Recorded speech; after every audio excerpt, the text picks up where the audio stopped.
aliweza kukula tunda la ambalo lilisababisha, ambalo Mungu alikuwa amewaambia ya kwamba asikule, aliweza kulikula. Sasa Mungu akaona ya kwamba huyu mtu amekuwa mwerevu. Na katika hiyo mti Biblia inasema kwamba kuna miti mbili. Kuna tunda la uzima wa milele. Sasa hiyo Adam alikuwa bado hajakula hiyo. Bwana apewe sifa. Amen. Ile tunda alikula, ile ya kwanza ni ile ya mauti. Lakini kuna mti mwingine ilikuwa bado hapo. Na Mungu akaona kwamba huyu mtu kwa sababu amejua mema na mabaya, nikimwacha kwa hii katika hii shamba ya Edeni, atakula tunda la uzima wa milele, na akikula tunda la uzima wa milele atakaa katika maisha ya shida milele na milele. Unajua watu hawajuangi kitu ambacho kilifanya Mungu akafukuza Adam and Eve kwa hiyo shamba. Ni kwa sababu alijua wakikula tayari jua alikuwa ameshatenda dhambi. Tayari wamewekewa laana. Lazima afanye kazi ndiye akule. Kwa hivyo Mungu akaona sio vizuri akule hii tunda ya uzima wa milele. Akiikula watakaa maisha ya mateso milele na milele. Na ndio maana akawatoa kwa hiyo shamba. Ni kwa sababu aliwatoa, ni kwa sababu ya upendo. Aliwapenda. Hakutaka wakae katika maisha ya magonjwa milele na milele. Hakutaka wakae katika maisha ya kung'ang'ana. Kukula kwake ni shida, na akae hivyo milele na milele. Hapana. Ndio maana aliweza kuwaondoa pale ili wasije wakala ile tunda ya milele na milele. Praise the name of God. Amen. Kwa hivyo ni upendo wa Mungu. Alitupenda, alipenda Adamu, ndio maana alimtoa katika hiyo shamba. Si eti alimfukuza kwa hiyo shamba kwa sababu hakumpenda, ni kwa sababu alimpenda na akajua akiendelea kukaa hapa bila amekula tunda la nyoka, tena atakula hili la milele na milele, na atakaa maisha ya mateso milele na milele. Kwa sababu wakati huo alikuwa tayari amempatia punishment. Bwana asifiwe sana. Amen. Alikuwa ameshamwekea ya kwamba wewe mwanaume atakula kwa jasho yake, atang'ang'ana ndiyo ale. Bwana asifiwe. Amen. Mwanamke atazaa kwa uchungu, ameshaweka hiyo. Sasa akaona huyu mtu akiendelea kukaa katika shamba la Edeni, atakaa maisha ya mateso milele, atakula ile tunda la milele na ya milele, na hiyo tunda itafanya aishi duniani miaka yote milele na milele katika mateso. Bwana asifiwe sana. Kwa hivyo akaweza kumuondoa Adamu katika hiyo shamba la Edeni, na akaiweka mzuri ndio mtu asiingie pale akule ile tunda milele na milele, juu ukikula utakaa milele na milele katika maisha ya mateso. Praise the name of God. Amen. Kwa hivyo wapendwa, nataka niwaambie kwamba Mungu anatupenda na alitupenda bado. Anatupenda na alitupenda. Pale mwanzo tumesema ya kwamba alimtoa mwana wake wa pekee. Mtu kutoa mwana wake wa pekee ni kwa sababu ya upendo. Praise the name of God. Amen. It is because of his love. Na kama sio upendo wa Mungu angemtoa Yesu. Haleluya. Angemtoa Yesu akuje akufe kwa sababu yetu. Ni kwa sababu alimpenda. Haleluya. Na sasa sisi kama Wakristo tunahitaji kuwa watu wenye upendo. Mahali popote tunaenda tunahitaji kueneza upendo wa Baba. Haleluya. Tukiwa na upendo, Mungu akiwa mbinguni anafurahia. Praise the name of God. Maandiko yanasema ya kwamba hata ukinena kwa lugha bila upendo ni kitu bure. Amen. Hata ukifanya miujiza ukiwa mhubiri mkubwa namna gani, bila upendo ni kitu bure. So first fruit ni upendo, ambayo tunahitaji tukue na upendo. Na siku ya mwisho watu wengi hawataingia mbinguni kwa sababu walikosa upendo. Haleluya. Amen. So tunapaswa kuwa watu wa upendo ili tukaweze kuona ukuu wake Mungu. Kwa sababu tutampendeza Mungu tukiwa na upendo. Kwa sababu hata yeye alitupenda.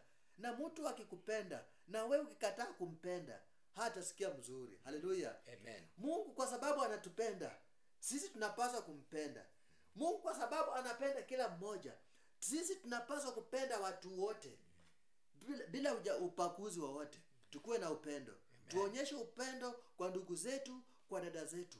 Popote tunaenda tutangaze upendo, kwa sababu pia alitupenda akamtoa mwana wake wa pekee ili sisi tumwamini tuupokee nini? Uzima wa milele. Praise the name of God. Amen. Kwa hivyo wapendwa wasikilizaji, nataka niwaambie kwamba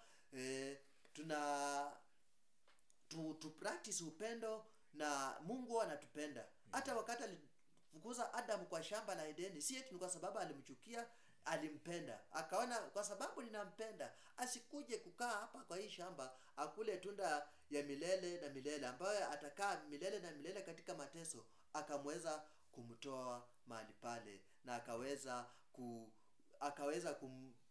kumtoa pale ili asikuje akala ile tunda.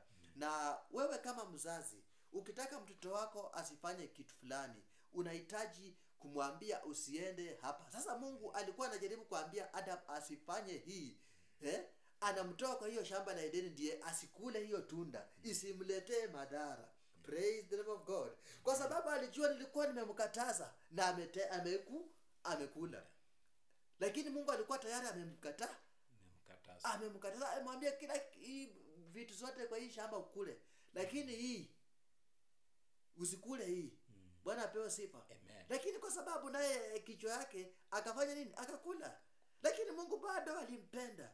Praise the name of God. Amen. Kwa hivyo Mungu anatupenda na tuendelee kuembrace love kwa kila mmoja. Tupende wenzetu, akuwe mbaya, akuwe mzuri, tupendane, na hili Mungu akiona tukieneza upendo katika kila mahali ataweza kutubariki na ataweza kutenda mambo makubwa. Yes. Tukitaka kwenda mbinguni lazima tukue na watu wa upendo. Mbinguni hatutaenda bila upendo. Bwana apewe sifa. Amen. Unaweza kuwa na kipawa kikubwa lakini bila upendo ni kitu bure. Unaweza kuwa unafanya miujiza mikubwa lakini bila upendo ni bure. Kwa hivyo tueneze upendo kwa watu wote, kwa sababu Yesu Kristo pia yeye alitupenda. Alipokuja alikuja kwetu sisi. Na anasema kwamba nilikuja kwenu kwa wale wabaya. Amen. Kwa sababu angekuwa si mtu wa upendo, angewachukia wabaya. Wale walikuwa wanamuinukia angewachukia. Lakini kwa sababu alikuja kwa sababu ya upendo, alikuwa mtu wa upendo, aliwapenda wale wabaya. Wale wanaonekana watu wabaya, wale wazinzi, wale makahaba, aliwapenda kwa sababu yeye ni mwenye upendo. Praise the name of God. Amen. Maadui zake aliwapenda. Praise the name of God. Anaambia watu, Baba wasamehe hawa kwa maana hawajui watendalo. Imagine mtu amekukosea lakini unamuombea kwa Mungu, unamwambia Baba msamehe kwa sababu hajui analolitenda. Hiyo ni kwa sababu ya upendo. Haleluya. Kwa hivyo tumefika tamati ya kipindi cha leo, na ninataka nikaweze kukuombea wewe ambaye umekuwa ukinifuatilia katika kipindi chetu cha YouTube na Facebook.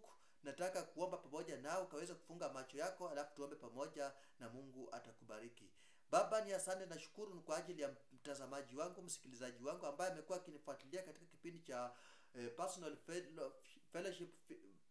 feeding fellowship ambacho kinakuwa kila siku ya wiki. Ninambariki mbele zako Bwana, ukaweze kumuinua, ukambariki, ukamtetee, mpiganie kila mmoja anayenifuatilia Bwana, na sifa na utukufu tutakurudia Bwana. Ninaachilia baraka zako popote kila mmoja ako ambaye ananifuatilia kipindi hiki Bwana. Naachilia baraka zako zikaandamane pamoja naye katika jina la Yesu naomba na kuamini.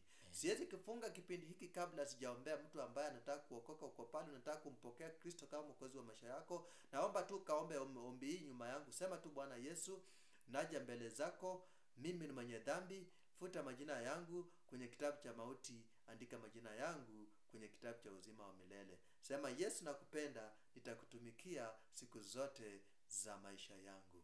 Shalom. Mungu awabariki. Tukutane siku ya kesho kwa kipindi kama hiki. Mr. Rafael ambia Wakenya jambo la mwisho tunapofunga kipindi chetu, na Mungu atakubariki. Na msalimu mchambo, na hii ni siku njema. Tumemaliza kuhubiri Injili. Sasa mnapoenda kulala, mlale salama na Mungu akubariki. Amen. Mbarikiwe sana. Shalom.